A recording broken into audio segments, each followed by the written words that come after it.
Welcome to the Metal Voice. Today, once again on the show, the one, the only, Mr. Bobby Blitz. What's going on? Hey, what do you say, Jimmy K?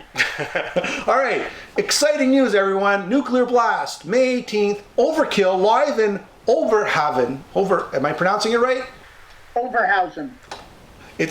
I get the sort of take on the Overkill, the over, but it's Ober or over? It's actually the name of the. You got to say it with a German accent in English. Overhausen. Overhausen. Yeah. You got it perfect. All right, and of course there's a little. The town is Overhausen, but when we came out on stage that night, a fan club, great friends of ours, Coast Thrashers Germany, had handed out about 1,500. They're like soccer cards that people bring. They flash them. They're like flashcards, and it said across it, Overhausen. Yes. In our logo. So when we came out on stage, I mean, my breath was taken away by seeing all the flickering in the audience. So that's where the title of the record came from. Very cool. All right. I've watched the DVD, by the way. I saw the promo. I've listened to the CD. I got so much to say about this. My first comment is, what a great, on the video, the DVD and the Blu Ray, what a great production. My God. And not only is it a great production, but you got a little bit of little talking in between, a little narration in between, talking about the guys on the crew, talking about the history of the band a little bit, sort of the albums. What do you say about that? Well, we wanted to make it interesting. This represents us. So we were hands-on from the idea through the final mix, through the editing of the DVD, through the ideas of interviews with the band members giving comments, Ed Trunk giving comments, Thomas Kupfner from Rock Hard giving comments. So we were on board with all of this, and these ideas flowed through the band, not from outside sources.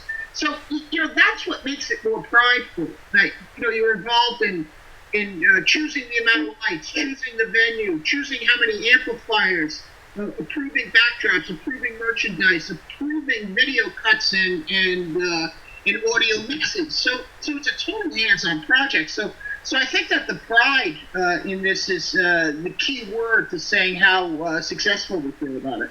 I got to say, I listened to the music first on the CDs, right, on the MP3s.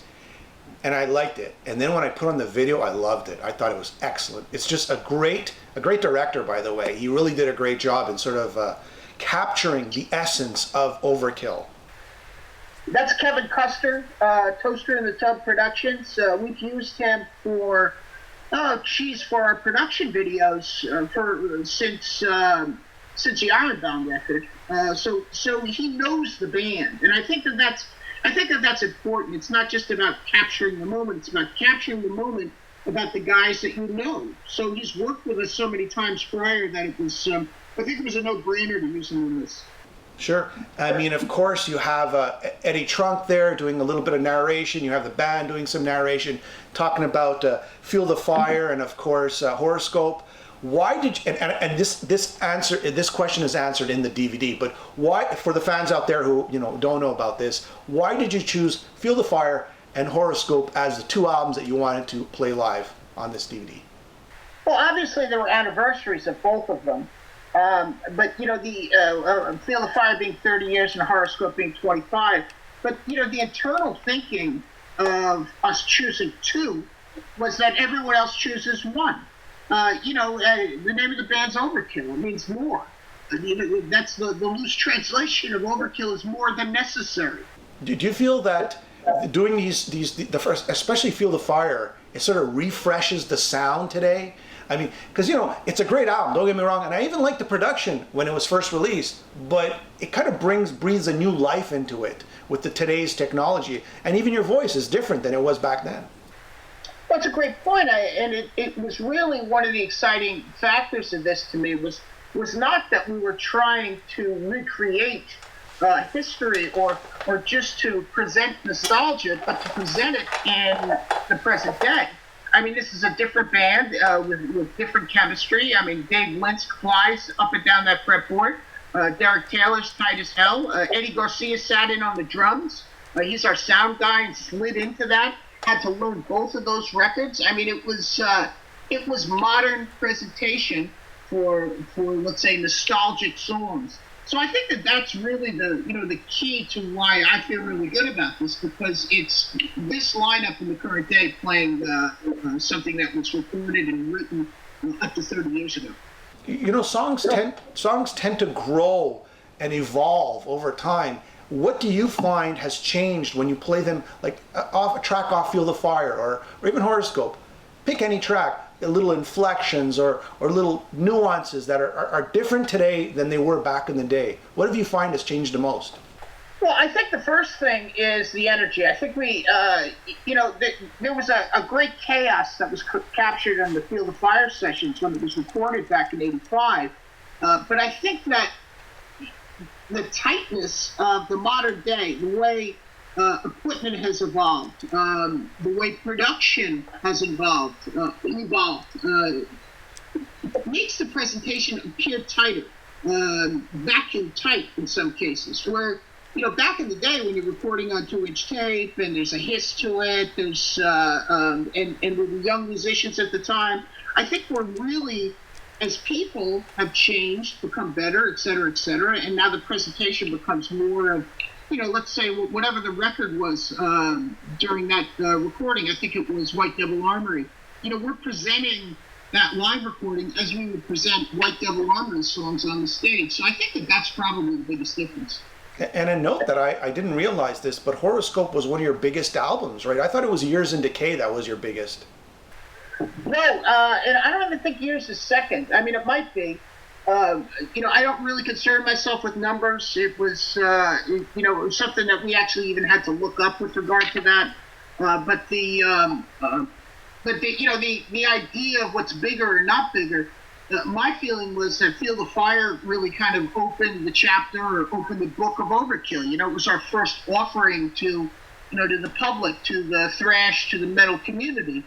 By the time we got to Horrorscope, things had changed for us. Members had left. The band was a different configuration. The Horrorscope record really signifies, let's say, the second chapter of that book. There's something about that Horrorscope record that we've taken with us since, and I think probably that factor is, we induced groove. We adopted groove into much of our thrash-like presentations, and that still is with us to the grinding wheel to this day. So both records instrumental in the development of us in the early days. Are you planning on taking these album or this sort of concept of playing these two albums on tour? Oh no! I'm satisfied with the one day. I mean, we agreed to do one show on its release when we go through Germany. It's the same day it's being released. We're headlining a festival called Rock Hard. We're going to play like a varied version of it. We're not going to do it as you see it, but we're going to do possibly 6 songs from each record. So the set itself will be based on it, but it won't be that DVD. I think it's cool that it was done that night. It's cool that it was done with good friends. It's cool that it was successful. Don't try to relive it or try to fucking milk it. I mean, we do this because we like it, not because we want to mail shit in and have people come based on whatever legacy it's about. We want to do it in the present day. That's what turns me on. That's what makes it still worthwhile to me. All right, great. Let's go to the present now. All right, so you told me before we started this conversation, you're sort of at the demo version of a new album. All right, where do you see this heading? I mean, is this going to be, another Overkill album, the same as the last 4 albums? Like, what direction are you heading in this time for Overkill? Well, I think we caught a wave on the last 4 records. Part of that wave was Ron Lipnicki, behind the drums, and Ron is now gone. So I don't know what to expect. But the beauty of it is that when you're inside, the writing team, that's what becomes motivational. Now, obviously, it's going to be a heavy metal record, and we don't deviate so much from our formula. But what is that record going to sound like? At this point, it sounds like a metal record to me. I think Jason Bittner's addition to the band is going to make it bombastic in some cases. He's the state of the art when it comes to hitting the skins. So I really think that we have an opportunity here to make something that is great.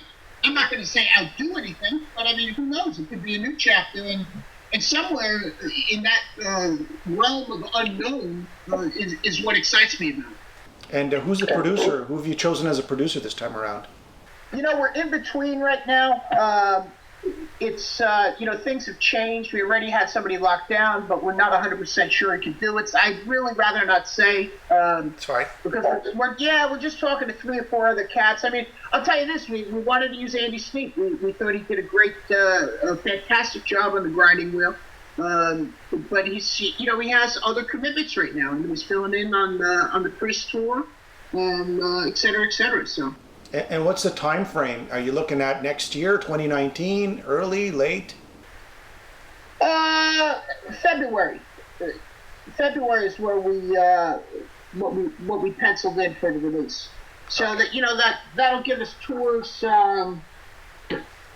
starting March 1st, I suppose. So February is what we're looking for. That means that we'll start drums, in the next month. Have you written the lyrics? I mean, are you there yet? Are the lyrics done? Is anything completed? Well, I mean, there's 10 songs that have been written, but they're all up for change. I mean, everyone, the way we kind of write is, it evolves from the riff, and then it becomes a song, and then it becomes arranged, but shit's changed as I start tearing into it. So I'm going to say that, 90% of the music or the writing for this is done. But we're going to fuck around with in each song 10% or so to adjust things, to make it better, to have it fit better. And when it comes to lyrics, I don't necessarily write lyrics to begin. I use phonetics, I use nonsense, I take paragraphs out of books. And I start fitting them in where I'm more concerned with the vocal line. So they're topicless when I start. They're just something I use as a template to see how it fits, to see how syllables work within the beat, to see how I fall within the groove or go on top of the groove. So I'm not lyrically complete, but I'm going to say at this point there's 50% of the songs have solid ideas to continue on with. Perfect. Here's a couple of fan questions. We'll finish off with this, okay? So Andrew wants to know, any chance of Overkill to perform from the underground and below in its entirety in the future? What's happening, Andrew? Bobby Blitz from Overkill answering your question. One of my favorite Overkill records of that era, if not one of my favorite records to this day. I think it's really a cohesive record. From start to finish, the production, it all just works for me. But I don't see us playing it in its entirety. All right. What about, you're coming up on your 40-year anniversary, I think. Matt wants to know, do you have any plans to commemorate this event? On our 40th anniversary, I can tell you probably exactly what I'll be doing. I mean, hopefully it's during the summer months. I'm going to take a long motorcycle ride. I'm going to come home. I'm going to open a few 3-bottle beers and watch a baseball game. There you go. There's not going to be anything where I commemorate it any differently. And I think that's because we're truly about the present day, that it's more important for us to work on what we're doing as opposed to what we were. Scott, who was Drunken Wisdom written about? Oh, for God's sake, it was written about somebody. How are you, Scott? I don't remember this. I probably made that. I don't remember.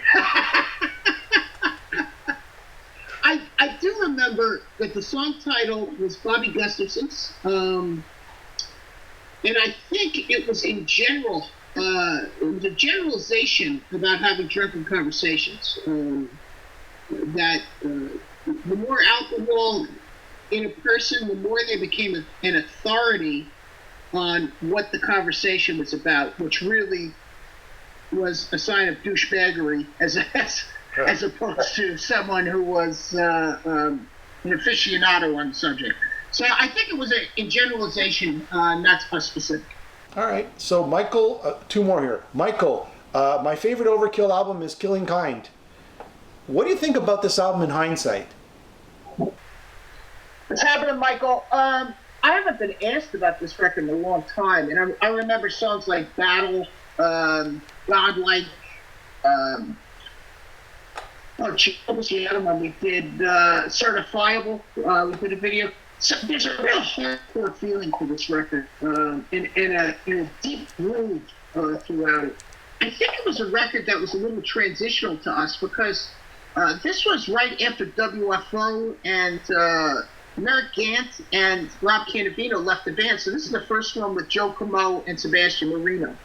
I think of the record as, I'm not going to say it's a great Overkill record, but a good one. And I think we just continued on. I think it became the stepping stone to what I consider a great record, and that's the Underground Blue. Cool. And the last question, here we go. This is the best question of all. Bogdan wants to know, what about a Canadian tour? What's up with that? Well, I mean, we pop in across the border these days. I mean, there's always a Toronto or a Montreal. We've been up to Quebec City in recent times. We pop into Vancouver, Calgary, and Edmonton. We were out last year. I don't know if we're going any deeper. I mean, where can we go any deeper? I mean, I think if we play Toronto, we're not playing London and Kitchener. We've never been to Regina. Though I'd like to be in a Regina. I mean, we do it, but we don't do it specifically a Canadian tour. I hear you. All right, there you have it. Nuclear Blast, May 18th, Overkill live in Overhausen. Blu-ray, DVD, double CD. Go pick it up. Well worth the money. I saw the video. I've listened to the music. Holy crap, it's good. Bobby, thanks for being a guest once again on the show. Jimmy K, always a pleasure, my friend.